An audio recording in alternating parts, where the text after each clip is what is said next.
moved to Northern California. We had grown up in Long Island and moved to Northern California in the actually 1959, would you believe? And I was a bit of a stay-at-home mom, and my husband worked for Lockheed, and we decided we were going to maybe build a house for ourselves. So we took on the project as owner-builders, and it worked out really well. I enjoyed it so much. He worked full-time, and I did all the little calling the subcontractors and whatnot, getting involved in the design and going and checking on things. And it was just a lot of fun. Then we built another one, too. So we had 2 homes that we had constructed for ourselves to live in. And then many, many years later, we had gotten divorced. My parents had moved to Florida, and I thought, hey, I loved building the homes. And what I think I'd like to do is maybe be a contractor. Can I do this? I always tell people it was a little bit of timing, persistence, and luck that got me where I am. And Lots of persistence, I know. A lot of persistence in there. And so what I did is my older son went away to college. My younger son, Danny, who is now running the company, we moved to Florida, the west coast of Florida. It was a great place, like I say, timing, to perhaps start building some homes down there. It was a good place. Northern California was a bit prohibitive at the time, so I thought this area in Florida would work well. And I started construction on one home. I sold my home in California, so I had some money. I started building in an area where there were acre home sites, and that worked very well because I could, I had a lot of leeway in designing a home there. And in the interim, when I started my first house, I went and got some I took some classes in building estimating and getting prepared to then take the contractor's exam. And because I didn't just want to build a house, I wanted to build houses for other people. I wanted to be a contractor. So I took the exam after I prepared myself, and the house was getting close to being finished, this one home that I built, and passed the exam, yay. And then I formed my little corporation. I put my sign out in front and wound up building 22 homes in that area. Wow. So people liked what I did, my designs. So it gave me a little bit more, feeling like, hey, I can do this. I can design for other people. They like what I've done. They like, my style and everything. I got very involved in the community, like I've always done, and entered Parade of Homes and won several awards for the houses. And that's how I got started, basically, in Florida. That's great. And we're going to talk more about the first home you built when we come back to Shades of Green on KDWN. We'll be right back. Well, I don't know how much they got recorded. Good morning, and we're back. Shades of Green on KDWN 720 AM and 101.5 FM here in Las Vegas. Our show is produced by Green Alliance of Nevada and sponsored by NV Energy, and I am your host, Paul Iro. In studio, we have Cindy Coletti and Bridgette Slater from SunWest Custom Homes. Good morning, ladies. Now, we were talking when we went to break about the home you built, the first home you built, and you got excited about becoming a contractor and everything. Tell us about that home. Give us a little visual. What did it look like? Well, it was I'm trying to remember how many square feet. It probably not more than 2,200 or so. A small ranch home, but it was sat on an acre of property. You say small ranch home, but most people live in less than 2,000 square feet. Well, that could be. But an average on an acre, ranch home. It doesn't. It looks small on an acre. It looks small on an acre. Yeah. But actually, I did quite a bit of work myself on it. I remember doing some painting, maybe hanging some wallpaper, and we're talking a very long time ago because I started in 1978. And the home actually, are you ready for this? Sold for $69,000. Way different. 1978? Around that, 78, 79. What mainly I wanted it as a model home so that people could see what I could do for them. And I remember my first customer, too. She had bought a lot in the area, came through my house, and liked what I did. Because you know how hard it is for someone starting a business to get their very first customer, But she liked it. It was a lady I was working with, and And so I designed a house. She bought a lot on a cul-de-sac, and I designed it to kind of wrap around the cul-de-sac a bit. And we stayed friends for a long time, too. This was your first home as a contractor? Yeah, my first home. So your very first home was actually a custom home? Well, they are. I never did production homes. All my homes were custom home, designed for the customers. So did you always build like one home at a time? Well, I might have had a few under contract at the same time, but never a lot. Like 100. No. Oh my God, no. That would be production homes. You have Model A, Model B. Right, yeah, right. Yeah. Interesting. So it's good to understand that perspective. And then we visited the Water's Edge model home and custom home, I should say. That is a dream home.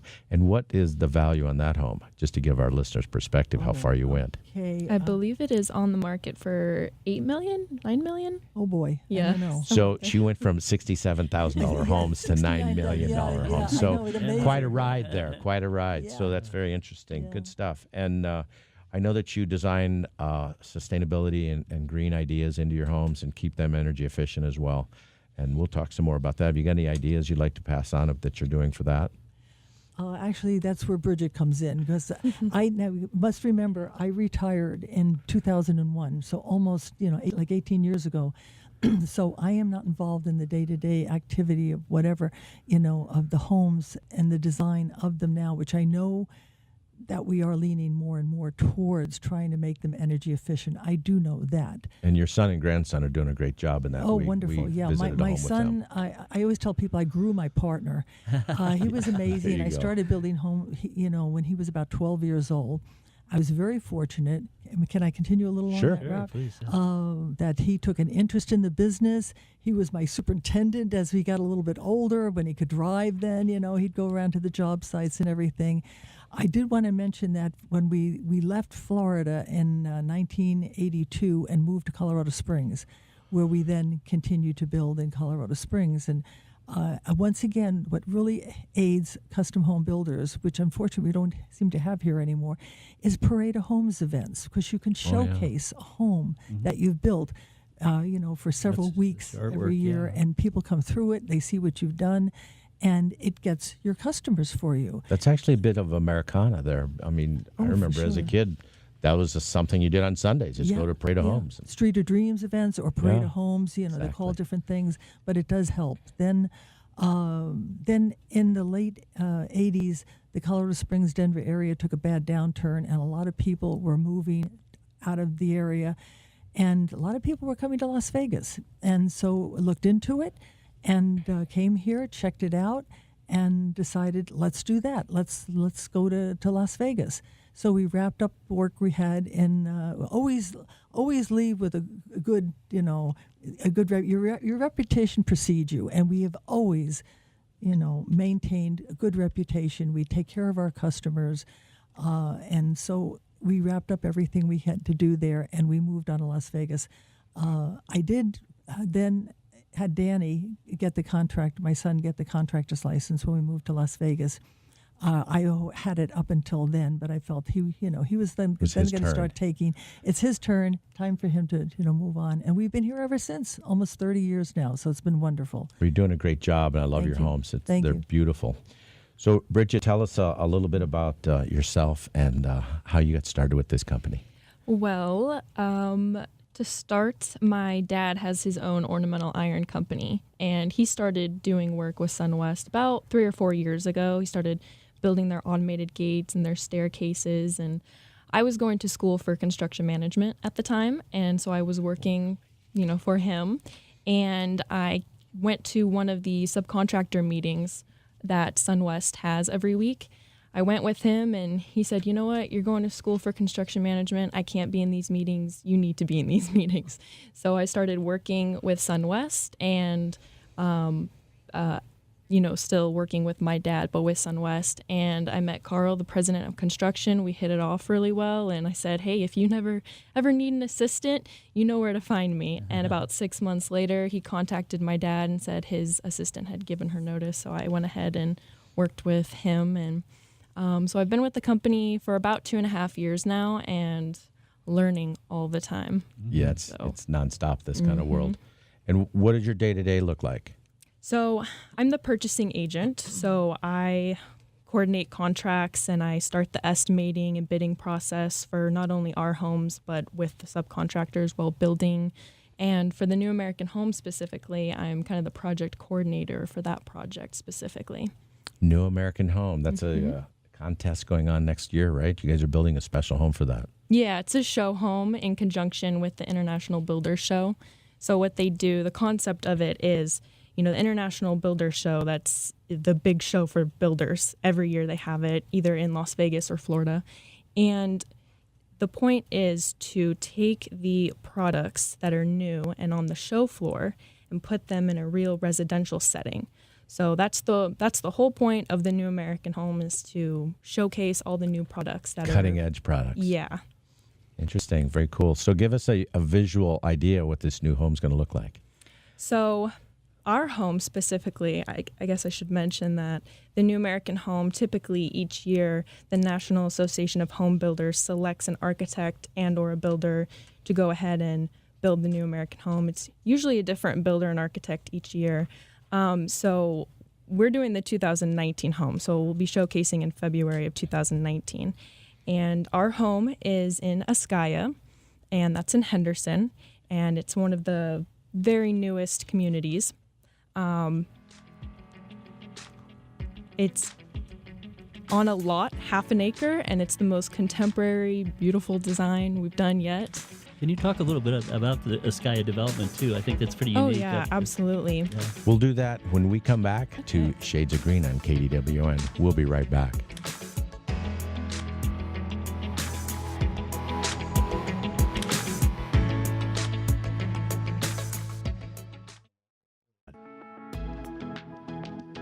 Good morning, and we're back to KDWN 720 AM FM and 720 AM and 101.5 FM on KDWN talk show in Las Vegas. Today's guests is Cindy Coletti and Bridgette Slater from Sunwest Custom Homes.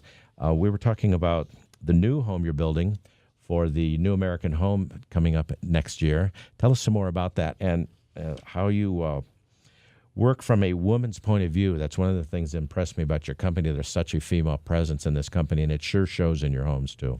Oh, yeah, absolutely. Sunwest Custom Homes is about 70% women. I mean, subcontractors, Is it really? clients, they always note how organized we are and how efficient. And it is because we have a lot of women in the company. The men are the forefront, but they've got a large staff of women supporting them. And not only that, but with the New American Home specifically, it's definitely a lot softer. It's got that contemporary look that everyone loves these days, but it definitely has a softer feel, more of a, I could actually live in this home feel.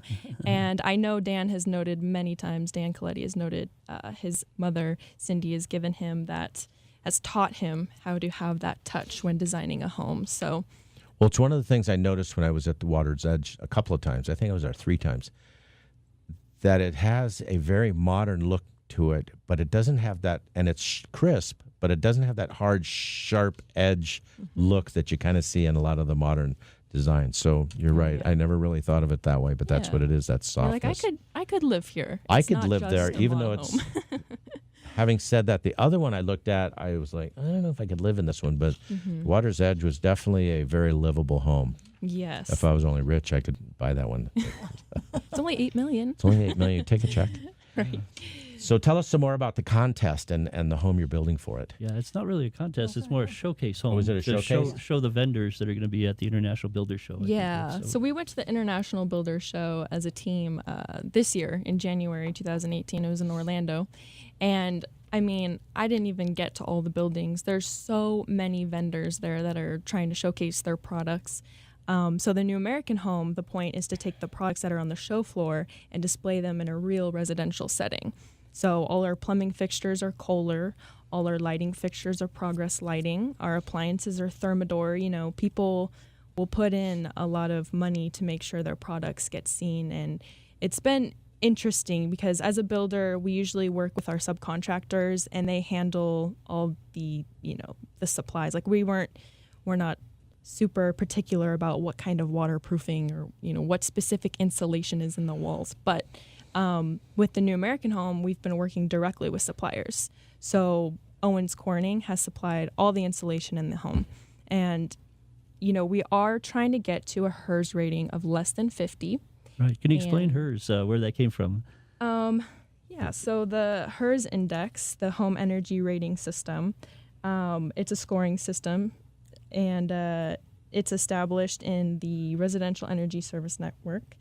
And it's just a rating system for homes to showcase, it's like when you drive a car, everyone knows their MPG, miles per gallon. Yeah. So the HERS rating is kind of like that for homes to see where you're at as far as your energy efficiency goes. That's great. And I think if a home was just built straight to code, it would have a rating of 100 as a benchmark. Yeah, that's right. 100 is the benchmark. The scale is like a thermometer, but the lower you go on the scale, the more efficient the home is. And so you're trying to get under 50 or twice as efficient as the base model custom or standard home. Yeah, and it goes all the way back to the design phase. You have to be strategic about how you're designing the home, because even though our home is 50% glass, I mean, we have windows and sliding doors everywhere. Wow. It's almost a greenhouse if you think about it. But we've been working with Drew Smith with Two Trails Consulting, and he has been helping us reach that goal. And I think his preliminary rating was 47 or 48, like if we built it exactly how it was designed. But to go even further, hypothetically, if we put solar panels on the house, it would drop all the way to 0. Right. Like it makes up for that. But so, there's a lot of things we had to do. Owens Corning, we collaborated with their building scientists, which I didn't even know that was a thing, but there's building scientists, and there was a couple of them, and they put the home and the design through their system. And they said, this is the type of insulation we're going to use. We're going to use it here and here and here, even based on the function in the room. Mm-hmm. They wanted to know, are you going to have a spa? Yeah, we're going to have a ladies' lounge. Okay. Is your master shower going to have a steam unit? Yes. Okay, everything matters. So we went ahead, we put a whole bunch of insulation in the walls, and we even insulated the slab, the perimeter of the slab, which, we don't typically do. But they have a new product called foam glass, and it's a super solid, heavy-duty insulation, and we went ahead and put it around the perimeter of the slab because they found out that as, the sun rises and the slab actually takes up a lot of the heat and then keeps it even overnight, and it does affect the comfort of the home, as they like to say. Well, a big part of your air conditioning is cooling the mass. Mm-hmm. Yeah, exactly. So there's a lot. We had to insulate not only the bottom, the ceiling, but we had to insulate the top of our roof before the actual roofing material went on, which I thought was interesting. We don't typically do that either. So there's a lot of things we've been learning through this New American Home. So there's a lot of theories on the roof insulation, where you should insulate, and the best place is insulating on the underneath side of the roof. Right. And then you put that metal-sided roofing paper on top, and the metal side actually reflects the heat as well. Yeah. So that keeps your attic cool. So it doesn't make a lot of sense to just insulate the ceiling, and then your whole attic's running 140, 150 degrees, and that infiltrates into your house unless it's sealed very well. Excellent. Yeah, and I think Western Windows and Doors was your vendor for your glass, for a lot of your double pane insulation on the glass as well? Yes. They came out with a new 7000 series, and so we're using that in the home compared to the 6000 series we typically use. Mm-hmm. And I mean, these are amazing windows and doors. They're huge. I think our great room sliding door, I believe, is 14 feet high, something like that. Oh my gosh. Yeah, and they're automated. Thank God. I don't know if I could motorized burst that pocket open. doors. All glass, right? That's amazing. Yes, all glass. Yeah. So the indoors becomes the outdoors when these motorized pocket doors open up. Yes, that's amazing. That's one of SunWest's key features. Yes. I'm sure Dan got that from Matter of you, fact, Cindy. I think we were the first ones to use these doors that opened up totally. Many years ago, home we did called Tapestry, remember? And the first time people ever saw how they open all the way into the walls and everything. So I think we were one of the first ones using those. That idea of having the disappearing doors. And I think psychologically, there's definitely a feeling there that you don't go through a door, but I'm outside now, and you have to look down on the floor to see if you're inside or outside Yes. because of the long overhangs and the patios and what have you to keep the sun out of the interior space.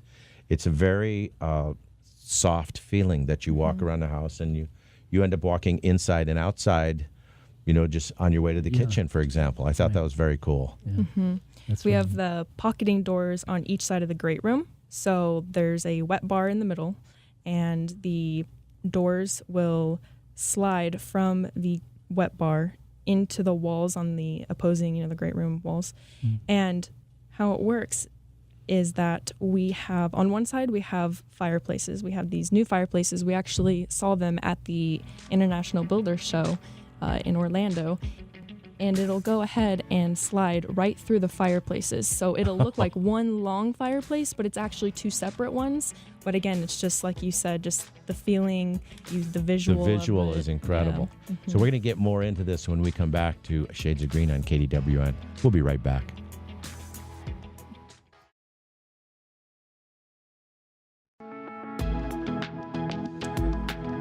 Good morning, and we're back to KDWN 720 AM and 101.5 FM. This is Shades of Green Radio Show. We're produced by Green Alliance and sponsored by NV Energy. And in studio today, we have Cindy Coletti and Bridgette Slater from Sun West Custom Homes. Good morning, ladies. Good morning. Morning. That's the way I was supposed to work on the lead-in.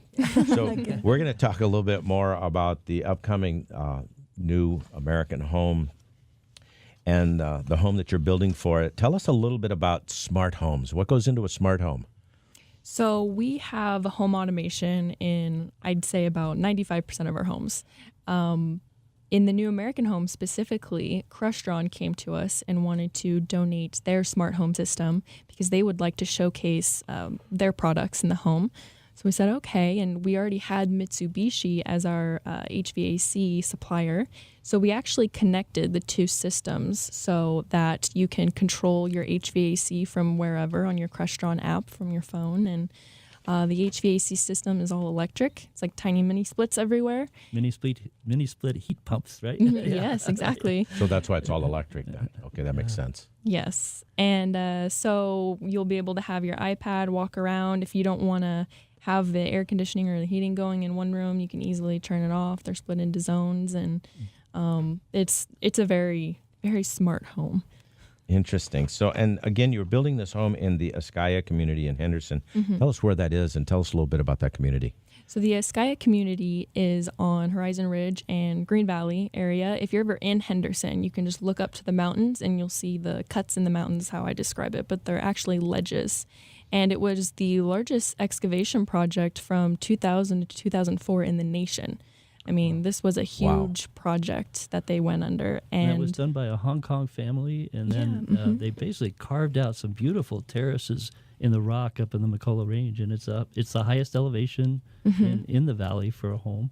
And if I've seen on YouTube, they have videos of drones just flying over it, and it looks like something out of Southeast Asia or China, where you have these really elaborate sculpted groundwork, basically. And then when they did the retaining walls, they also stepped the retaining walls down. So just the land itself is pretty elegant before you even start putting homes on it. Oh, And what'd you do with all that material they took out? So the Ascaya community, when they were excavating the project, there was no import or export. Everything that they excavated, they had to use for retaining walls. So when you go up there, the first thing you notice when you go through the gates is the retaining walls. I mean, these are huge boulders that are put all together, almost, so specifically, precisely placed. And that's beautiful. To me, I look at the retaining walls every single time. It never gets old. And so that's why the lots, a half an acre, starts at $1 million. It's pretty pricey up there, but I think that is just one of the reasons why it was the perfect place to put the new American home 2019. So it's pretty expensive just getting the footprint ready for the home. Oh, absolutely. And every view is a panoramic view. Well, of I the got to valley. believe that Yes, the view of the strip has got to be incredible. And the whole valley, probably, Right, from up exactly. there. I wish everyone could see the strip from that angle, So there's a question. Can people come up and see this home? Yes. February 19th through the 21st is the International Builder Show.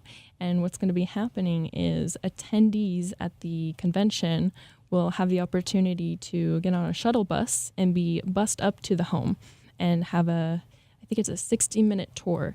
So there's going to be tour guides, and they're going to take the attendees through the home and show them all the products and the design, and it's going to be amazing. It's overwhelming. I did one of these tours up in the Dragon Ridge area, and it's just incredible. Home after home after home that are just incredible homes. I'm looking forward to seeing yours. Tell us a little bit about, which is near and dear to my heart, some of the unique entertainment features in the home. So there's a lot.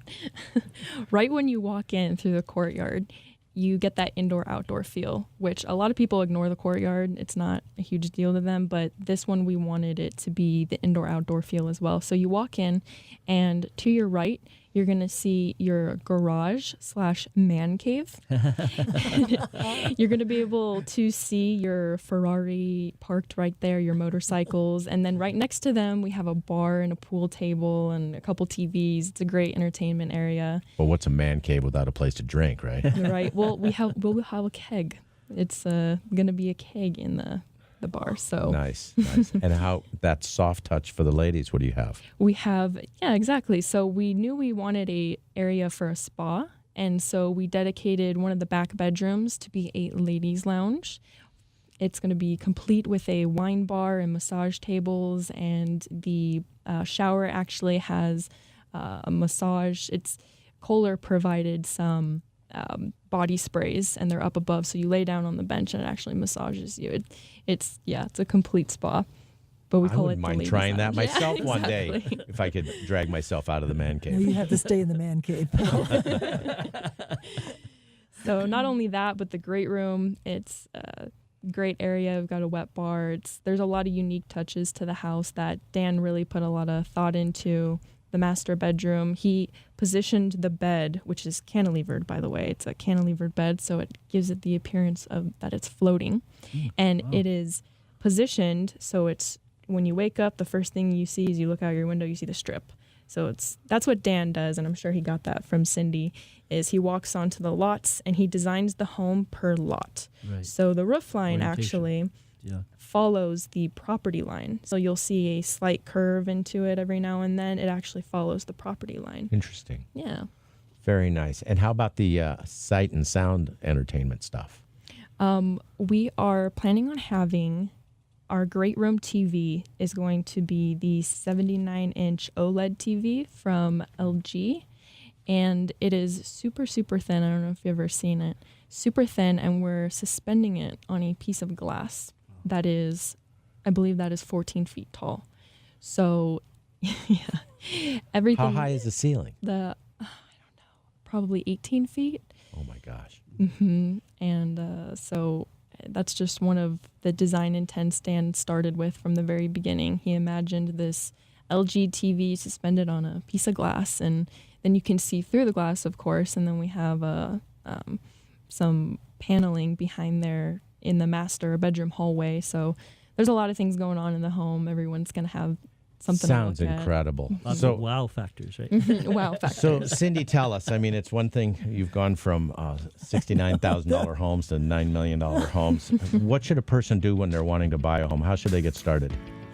Well, I think the most important thing is for them to find a builder that they feel very comfortable with, that they've seen some of the designs they do, and that they can work with.